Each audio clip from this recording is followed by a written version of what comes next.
ಅನಂತರದಲ್ಲಿ ಈ ಕಕುತ್ಥ ಪುರಂಜಯ, ಆ ಪುರಂಜಯನಿಂದಾಗಿ ಅನೇನ ಅಂತ ಮಗ ಹುಟ್ಟಿಯ.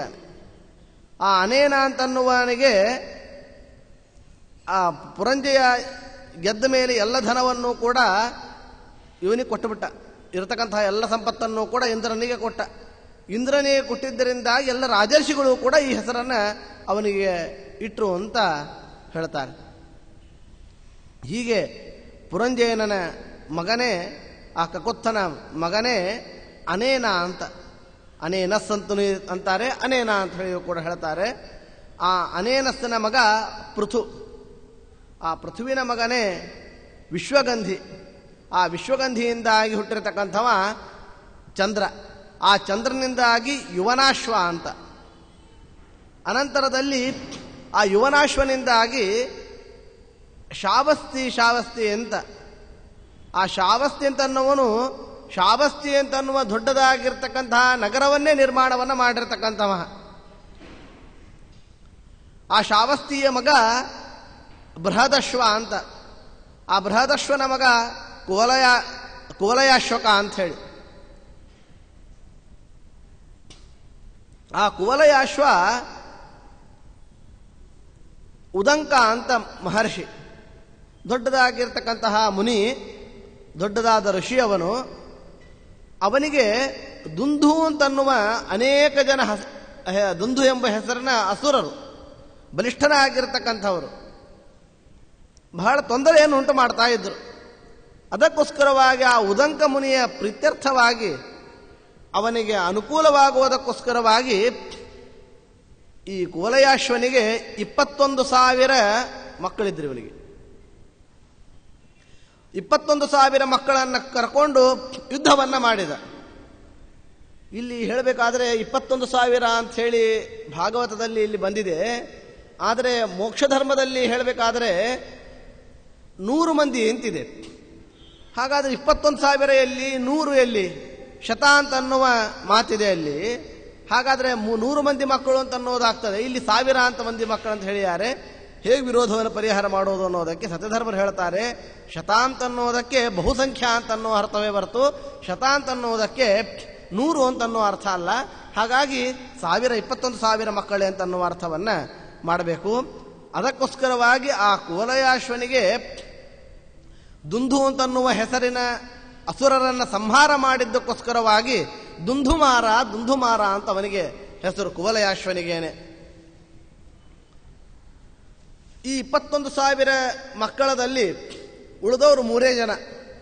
ಎಲ್ಲರೂ ಕೂಡ ಈ ಕುವಲಯಾಶ್ವನ ಮುಖದಿಂದ ಬರತಕ್ಕಂಥ ಏನು ಅಗ್ನಿ ಜ್ವಾಲ, ಇದರಿಂದಾಗಿ ಎಲ್ಲರೂ ಕೂಡ ಭಸ್ಮ ಹೊಂದ್ಬಿಟ್ರು. 21,000 ಜನರ ಮಕ್ಕಳಲ್ಲಿ ಇರತಕ್ಕಂಥವ್ರು 3 ಜನ ಮಕ್ಕಳು. ಉಳಿದವರೆಲ್ಲರೂ ಕೂಡ ಅವನ ಅಗ್ನಿಯಿಂದಾಗಿ ಏನಿದೆಯಲ್ಲ ನಾಶ ಆಗಿಬಿಟ್ರು. ಅವರು 3 ಜನ ಏನಿದೆಯಲ್ಲ, ದೃಢಾಶ್ವ, ಕಪಿಲಾಶ್ವ, ಭದ್ರಾಶ್ವ ಅಂತ. ದೃಢಾಶ್ವನ ಮಗನೇ ಹರ್ಯಶ್ವ. ಈ ಹರ್ಯಶ್ವನ ಮಗ ನಿಕುಂಭ ಅಂತ. ಆ ನಿಕುಂಭನ ಮಗ ಬರ್ಹಣಾಶ್ವ. ಬರ್ಹಣಾಶ್ವನ ಮಗನೇ ಕೃಶಾಶ್ವ. ಆ ಕೃಶಾಶ್ವನ ಮಗ ಯುವನಾಶ್ವ. ಈ ಯುವನಾಶ್ವನಿಗೆ ಅಲ್ಲೊಬ್ಬ ಯುವನಾಶ್ವ ಇದ್ದಾನೆ, ಇವನೊಬ್ಬ ಯುವನಾಶ್ವ. ಆ ಯುವನಾಶ್ವ ಬೇರೆ, ಈ ಯುವನಾಶ್ವ ಬೇರೆ. ಇವನ ಸಂತತಿಯಲ್ಲಿ ಬರತಕ್ಕಂಥವನೇ, ಇವನ ಪರಂಪರಾದಲ್ಲಿ ಬರತಕ್ಕಂಥವನೇ. ಆದರೆ ಆ ಯುವನಾಶ್ವ ಬೇರೆ, ಈ ಯುವನಾಶ್ವ ಬೇರೆ. ಯುವನಾಶ್ವನಿಗೆ ಮಕ್ಕಳಿದ್ದಿದ್ದಿಲ್ಲ. ಮಕ್ಕಳಿಂದ ಅಂದಮೇಲೆ ಏನು ಮಾಡಬೇಕು ಅಂತ ಚಿಂತಾಗ್ರಸ್ತನಾಗಿ 100 ಮಂದಿ ಮಕ್ಕಳು, 100 ಮಂದಿ ಹೆಂಡಂದಿರು, ಒಬ್ಬರಲ್ಲ. 100 ಮಂದಿ ಹೆಂಡಂದಿರಿದ್ದರೂ ಕೂಡ ಒಬ್ಬರಲ್ಲಿಯೂ ಕೂಡ ಮಕ್ಕಳಿಲ್ಲ. ಇದರಿಂದ ಏನು ಗೊತ್ತಾಗ್ತದೆ ಅಂತಂದರೆ, ನಮಗೆ ಅನೇಕ ಸಂಪತ್ತಿರಬಹುದು. ಭಾರ್ಯ ಅಂತನ್ನೋದು ಸಂಪದ್ಯೋತಕ. ನಮಗೆ ಬೇಕಾದಷ್ಟು ಸಂಪತ್ತಿದ್ದರೂ ಕೂಡ ಪುತ್ರ ಅಂತನ್ನೋದು ಜ್ಞಾನದ್ಯೋತಕವಾಗಿರ್ತಕ್ಕಂಥದ್ದು. ಜ್ಞಾನ ಅನ್ನೋದೇನೇ ಇಲ್ಲ ಅಂತಾದರೆ ಅದೆಲ್ಲವೂ ಕೂಡ ವ್ಯರ್ಥ ಅಂತ ಅನಿಸ್ಕೊಳ್ತದೆ. ಹಾಗೆ ಇಡೀ ಸಂಪತ್ತನ್ನು ಅನುಭವಿಸ್ಲಿಕ್ಕೆ ಇರಬೇಕಾಗಿರೋ 100 ಮಂದಿ ಹೆಂಡತಿರಿದ್ದಾರೆ, ಆದರೆ ಒಬ್ಬ ಮಕ್ಕಳು ಕೂಡ ಇಲ್ಲ. ಚಿಂತಾಗ್ರಸ್ತನಾಗಿ ಕಾಡಿಗೆ ಹೋದ. ಏನು ಮಾಡೋದು ಅಂತ ಹೇಳಿ 100 ಮಂದಿ ಹೆಂಡಂದಿರನ್ನು ಕೂಡ ಕರ್ಕೊಂಡು ಕಾಡಿಗೆ ಹೋಗಿಯಾನೆ. ಅವಾಗ ಅಲ್ಲಿರ್ತಕ್ಕಂತಹ ಋಷಿಗಳೇನಿದೆಯಲ್ಲ, ಇವನಿಗೆ ಆಯಿತು ನಿನಗೇನಿದೆಯಲ್ಲ ಮಕ್ಕಳಾಗುವುದಕ್ಕೋಸ್ಕರವಾಗಿ ಇಂದ್ರನ ಕುರಿತಾಗಿರ್ತಕ್ಕಂತಹ ಇಷ್ಟಿಯನ್ನು ನಿನ್ನಿಂದ ಮಾಡಿಸ್ತೇವೆ ಅಂತ ಋಷಿಗಳು ಸೇರಿ ಇಂದ್ರ ಸಂಬಂಧಿಯಾಗಿರ್ತಕ್ಕಂತಹ ಇಷ್ಟಿಯನ್ನು ಮಾಡಿಸ್ತಾ ಇದ್ದಾರೆ. ಎಲ್ಲ ರಾಜರು ಕೂಡ ಸೇರಿ ಇಷ್ಟಿಯನ್ನು ಪ್ರಾರಂಭ ಮಾಡಿದ್ರು. ಆಗ್ತಾ ಇತ್ತು. ಒಂದು ರಾತ್ರಿ ದಿವಸದಲ್ಲಿ ಯಜ್ಞಶಾಲ, ಆ ಯಜ್ಞಶಾಲಾದಲ್ಲಿ ಏನೇ ಇದ್ದಾನೆ ಇವನು ಹೋದ. ಅದನ್ನು ಅಭಿಮಂತ್ರಣ ಮಾಡಿಟ್ಟಿದ್ದಾರೆ. ಪುಂಸವನ ಕಲಶ ಅದು. ಆ ಪುಂಸವನ ಕಲಶದಲ್ಲಿ ಏನಿದೆಯಲ್ಲ ಅಭಿಮಂತ್ರಣವನ್ನು ಮಾಡಿ ಗರ್ಭಧಾರಣ ಮಾಡತಕ್ಕಂತಹದ್ದು. ಅಂತಹ ನೀರನ್ನು ಜಲವನ್ನು ಅಭಿಮಂತ್ರಣ ಮಾಡಿ ಇಟ್ಟಿದ್ದಾರೆ. ಇವನಿಗೆ ಬಾಯಾರಿಕೆ ತಡಿಲಿಕ್ಕಾಗ್ತಾ ಇಲ್ಲ. ಹೋದ, ಆ ನೀರನ್ನು ಕುಡಿದು ಬಿಟ್ಟ. ಬೆಳಿಗ್ಗೆ ಎಲ್ಲ ಋಷಿಗಳು ಕೂಡ ಎದ್ದು ನೋಡಿದ್ರು, ಕಲಶವನ್ನು ನೋಡ್ತಾರೆ, ಕಲಶದಲ್ಲಿ ನೀರಿಲ್ಲ. ಇದು ರಾಜನೇ ಕುಡ್ದಿಯಾನೆ ಅಂತ. ಯಾಕೆಂದ್ರೆ ರಾಜನನ್ನು ಬಿಟ್ಟು ಯಜ್ಞ ಸದನದಲ್ಲಿ ಮತ್ತೆ ಯಾರು ಕೂಡ ಇಲ್ಲ, ರಾಜನೇ ಕುಡ್ದಿಯಾನೆ ಅಂತ ಗೊತ್ತಾಯಿತು. ಅವಾಗ ಋಷಿಗಳೆಲ್ಲರೂ ಕೂಡ ಅಂದ್ರು, ನಮ್ಮ ಸಂಕಲ್ಪವೇ ಬೇರೆ, ಭಗವತ್ ಸಂಕಲ್ಪವೇ ಬೇರೆ. ರಾಜ್ಞಾಪೀತಂ ವಿಧಿತ್ವಾತ ಈಶ್ವರ ಪ್ರಹಿತೇನತೆ ಈಶ್ವರಾಯ ನಮಶ್ಚಕ್ರುಹು ಅಹೋ ದೈವ ಬಲಂ ಬಲಂ. ನಾವು ಮಾಡ್ತಕ್ಕಂತಹ ನಮ್ಮ ಬಲ, ನಾವೇನಿದೆಯಲ್ಲ ನಿಮಗೆ ಮಕ್ಕಳನ್ನು ತಂದು ಕೊಡ್ತೇವೆ ಅಂತ ಎಷ್ಟು ಜನ ಪ್ರಯತ್ನ ಮಾಡಿದ್ರು ಕೂಡ ಆಗೋದಿಲ್ಲ. ಯಾವ ಪ್ರಯತ್ನ ಮಾಡದೆ ಹೋದರೂ ಕೂಡ ಮಕ್ಕಳಾಗ್ತಾರೆ. ಇದರಿಂದ ಏನು ಗೊತ್ತಾಗ್ತದೆ? ಭಗವಂತನ ಶರಣವನ್ನು ಹೊಂದಬೇಕು ಅಂತ. ಆಯ್ತು, ಇನ್ನೇನು ಮಾಡೋದು? ಗರ್ಭಧಾರಣ ಆಯಿತು. ಉಳಿದವರಿಗಾದರೆ ವೇದನ, ಪ್ರಸವ ವೇದನ, ಹೊರಗಡೆ ಬರಲಿಕ್ಕೆ ಒಂದು ದ್ವಾರ ಅಂತಿದೆ. ಇಲ್ಲಿ ಯಾವ ದ್ವಾರಗಳೇ ಇಲ್ಲ. ಏನು ಮಾಡಬೇಕು? ಎಷ್ಟೋ ದಿವಸಗಳಾದ ಮೇಲೆ ಹೊಟ್ಟೆಯನ್ನು ಒಡ್ಕೊಂಡು ಆ ಮಗು ಏನಿದೆಯಲ್ಲ ಹೊರಗಡೆ ಬಂದಿದೆ. ಬಂದ ಕೂಡಲೇ ಅಳ್ಳಿಕ್ಕೆ ಶುರು ಮಾಡ್ತೀವಿ. ಜೋರಾಗಿ ಅಳ್ತಾ ಇದೆ. ನನಗೆ ಹಾಲು ಬೇಕು ಅಂತ ಅಳ್ತಾ ಇದೆ. ಹಾಲು ಏನೋ ತಿನ್ಲಿಕ್ಕೆ ಬೇಕು. ಅದಕ್ಕೋಸ್ಕರವಾಗಿ ಋಷಿಗಳೆಲ್ಲರೂ ಕೂಡ ವಿಚಾರ ಮಾಡಿದ್ರು, ಯಾರು ಇದಕ್ಕೆ ಸ್ತನ್ಯಪಾನವನ್ನು ಮಾಡತಕ್ಕಂಥವ್ರು ಯಾರಿದ್ದಾರೆ? ಯಾವ ಸ್ತ್ರೀ ಇದ್ದಾಳೆ ಇವಳು ಸ್ತನ್ಯಪಾನವನ್ನು ಮಾಡತಕ್ಕಂಥದ್ದು? ಇವು ಹಾಲನ್ನು ಕೊಡಿಸ್ತಕ್ಕಂಥವ್ರು ಯಾರು ಅಂತ ವಿಚಾರವನ್ನು ಮಾಡಿದಾಗ, ನಾವು ಇಂದ್ರನ ಕುರಿತಾಗಿರ್ತಕ್ಕಂತಹ ಇಷ್ಟಿಯನ್ನು ಮಾಡಿರತಕ್ಕಂತಹದ್ದು, ಇಂದ್ರನಿಗೇನೆ ಪ್ರಾರ್ಥನವನ್ನು ಮಾಡೋಣ, ಇಂದ್ರನೇ ಬರ್ತಾನೆ ಅಂತ ಇಂದ್ರನ ಕುರಿತು ಪ್ರಾರ್ಥನೆಯನ್ನು ಮಾಡಿದ್ದಾರೆ. ಇಂದ್ರ ಬಂದ. ಅಳಬೇಡ ಅಂತಂದ. ನಾನು ನಿನಗೇನಿದೆಯಲ್ಲ ಕೊಡ್ತೇನೆ. ಮಾಂ ಕಂ ಧಾಸ್ಯತಿ ಕುಮಾರಹಾಯಂ ಸ್ತನ್ಯೋ ರೋರೂಪ್ಯತೆ ಭೃಶಂ ಮಾಂಧಾತಃ ವತ್ಸಮಾ ರೋದೀಹಿ ಇತೀಂದ್ರೋ ದೇಶಿನಿ ಮದಾತ್. ಅದರಿಂದಾಗಿ ಇಂದ್ರ ಬಂದು ಹೇಳಿದ, ಹೇ ವತ್ಸ, ನೀನಿದೆಯಲ್ಲ ಅಳಬೇಡಪ್ಪ ಅಂತ ಹೇಳಿ ಅವನ ತರ್ಜನಿ ಬಟ್ಟನ್ನೇನಿದೆಯಲ್ಲ ಇಟ್ಟಿಯಾನೆ, ಅದನ್ನೇನಿದೆಯಲ್ಲ ಚೀಪ್ತಾ ಕೊಡ್ತು.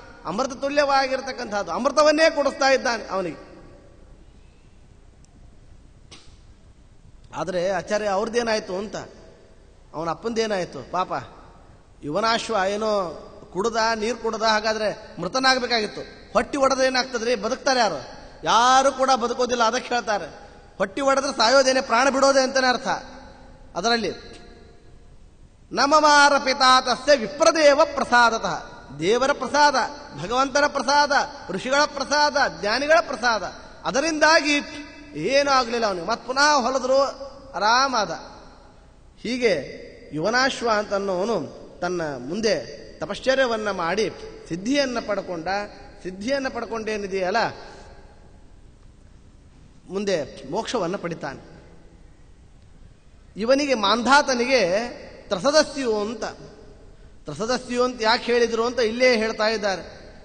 ಭಾರೀ ಶತ್ರುಗಳಿಗೆ ಏನಿದೆಯಲ್ಲ ಭಯವನ್ನು ಉಂಟು ಮಾಡತಕ್ಕಂಥವ, ಶತ್ರುಗಳಿಗೆ ಭಯಂಕರನಾಗಿರ್ತಕ್ಕಂಥವ. ಯಾರಿಗೆ? ಯಾರು ರಾವಣ, ಕುಂಭಕರ್ಣ ಅಂತೇನು ಮೊದಲಾಗಿರ್ತಕ್ಕಂಥವ್ರು ಅವರಿಗೆ ಇವನು ಭಯಂಕರನಾಗಿರ್ತಕ್ಕಂಥವ. ಯಸ್ಮಾತ್ ತ್ರಸಂತಿ ಹ್ಯುದ್ವಿಗ್ನ ದಸ್ಯವೋ ರಾವಣಾದಯ. ರಾವಣಾದಿಗಳೆಲ್ಲರೂ ಕೂಡ, ಶತ್ರುಗಳೆಲ್ಲರೂ ಕೂಡ ಇವನಿಗೆ ಭಯಪಡ್ತಾ ಇದ್ರು. ಆದ್ದರಿಂದ ಇವನಿಗೆ ತ್ರಸದಸ್ಯು ಅಂತ ಮಾಂಧಾತನಿಗೆ ಇನ್ನೊಂದು ಹೆಸರು. ಯೌವನಾಶ್ವ ಅಂತ, ಯುವನಾಶ್ವನ ಮಗ. ಆದ್ದರಿಂದಾಗಿ ಇವನಿಗೆ ಯೌವನಾಶ್ವ ಅಂತ ಹೇಳಿಯೂ ಕೂಡ ಹೇಳ್ತಾ ಇದ್ದಾರೆ. ಇವನು 7 ದ್ವೀಪಗಳಿಗೆ ಅಧಿಪತಿಯಾಗಿರ್ತಕ್ಕಂಥವ. ಭಗವಂತನ ಒಂದು ವಿಶೇಷವಾದ ಅನುಗ್ರಹದಿಂದಾಗಿ ಸಪ್ತದ್ವೀಪಗಳನ್ನೇನಿದೆಯಲ್ಲ ಆಳ್ತಾ ಇದ್ದಾನೆ. ಅನೇಕ ವಿಧವಾಗಿರ್ತಕ್ಕಂತಹ, ನಿನ್ನೆ ಅಂಬರೀಷ ಚಕ್ರವರ್ತಿಯ ಇದನ್ನು ಕೇಳಿದಾಗಲೂ ಕೂಡ ಅಷ್ಟೇ, ಸಂಪತ್ತಿತ್ತು ಅಂದರೆ ಒಳ್ಳೆಯದಕ್ಕೆ ವಿನಿಯೋಗವನ್ನು ಮಾಡಬೇಕು. ಸಂಪತ್ತಿತ್ತು ಅಂದುಕೊಳ್ಳಿ ಎಲ್ಲಿ ಮನೆ ತಗೊಳ್ಳೋದು, ಎಲ್ಲಿ ಇಡೋದು, ಸ್ವಿಸ್ ಬ್ಯಾಂಕಲ್ಲಿ ಇಡೋದು, ಅದು ಇಲ್ಲ ವಿಚಾರ. ಹಾಗಾದ್ರೆ ಸಂಪತ್ತು ಬಂದಿದೆ ಅಂತಂದ್ರೆ ಭಗವದ್ ವಿಷಯಕವಾಗಿ ವಿನಿಯೋಗವನ್ನು ಮಾಡ್ಲಿಕ್ಕೆ ಬಂದಿದೆ. ಆದ್ದರಿಂದಾಗ ಅವನಿಗೇನೇ ಇದನ್ನು ಮಾಡಬೇಕು, ಎಲ್ಲವೂ ಕೂಡ ಅವನಿಗೆ ಸಂಬಂಧಪಟ್ಟಿದ್ದೇನೆ.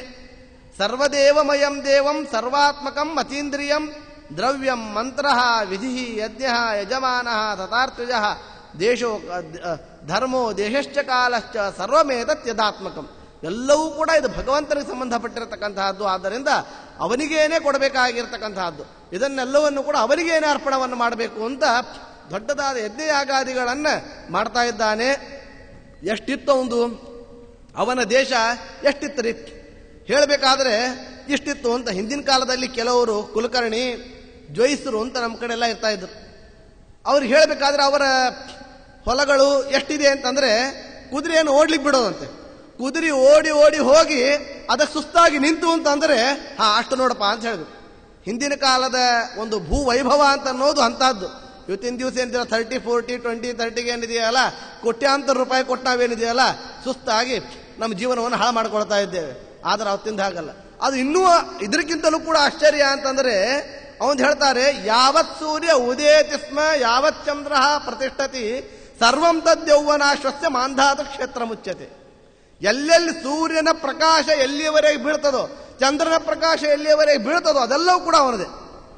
ಎಂಥದ್ದಿದು! ಅಷ್ಟೆಲ್ಲ ಭೂಮಂಡಲ ಅವನಿಗಿದೆ, ಅಷ್ಟೆಲ್ಲ ಸಂಪತ್ತಿದೆ. ಇಷ್ಟೆಲ್ಲ ಸಂಪತ್ತಿದ್ದಾಗ ದೇವರನ್ನ ಯಾಕೆ ಸ್ಮರಣೆ ಮಾಡ್ಬೇಕ್ರಿ? ನಮಗೆ ಬರೋ ಏನಿದೆಯಲ್ಲ ಒಂದು 30, 40 ಸೈಟ್ ಏನಾದರೂ ಬೆಂಗಳೂರಲ್ಲಿ ಸಿಕ್ತು ಅಂದ್ರೆ ಭಗವಂತನ ಸ್ಮರಣೆಯನ್ನೇ ಮಾಡೋದಿಲ್ಲ. ಮುಗಿದೋಯ್ತು, ನಾವು ಕೃತಾರ್ಥರಾದ್ವಿ, ನಮ್ಮ ಜೀವನ ಎಲ್ಲವೂ ಕೂಡ ಸಾರ್ಥಕ, ಇನ್ನೇನು ಉಳಿದಿಲ್ಲ ಅಂತೇವೆ.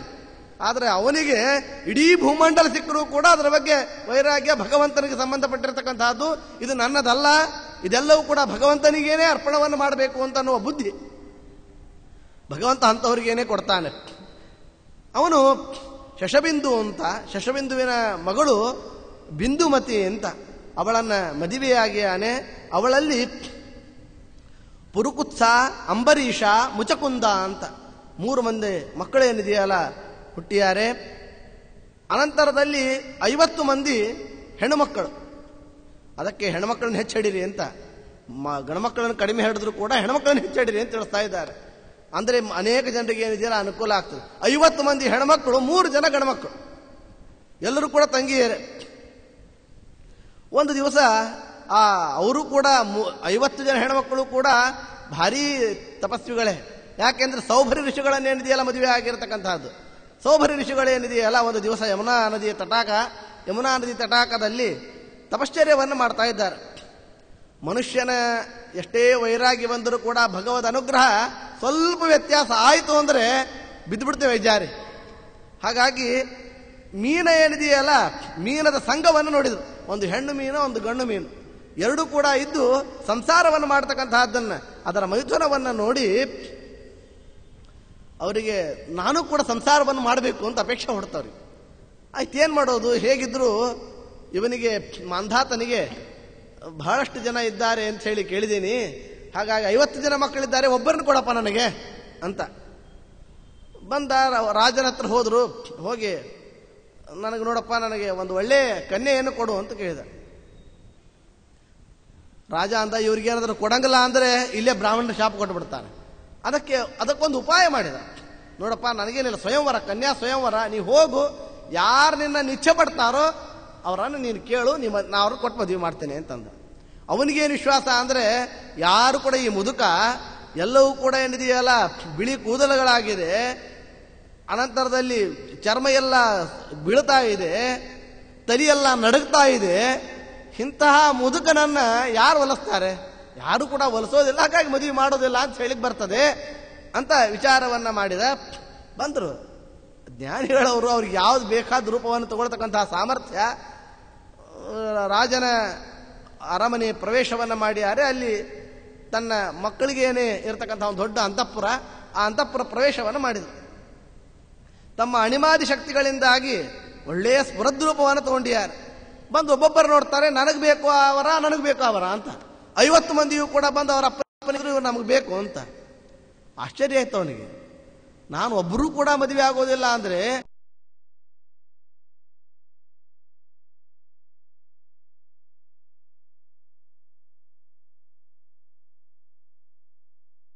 ರಾಜ ಅಂತ ಹೇಳಿ ಅವರೇ ಕೇಳಿದ್ಮೇಲೆ ನಂದೇನಿದೆ?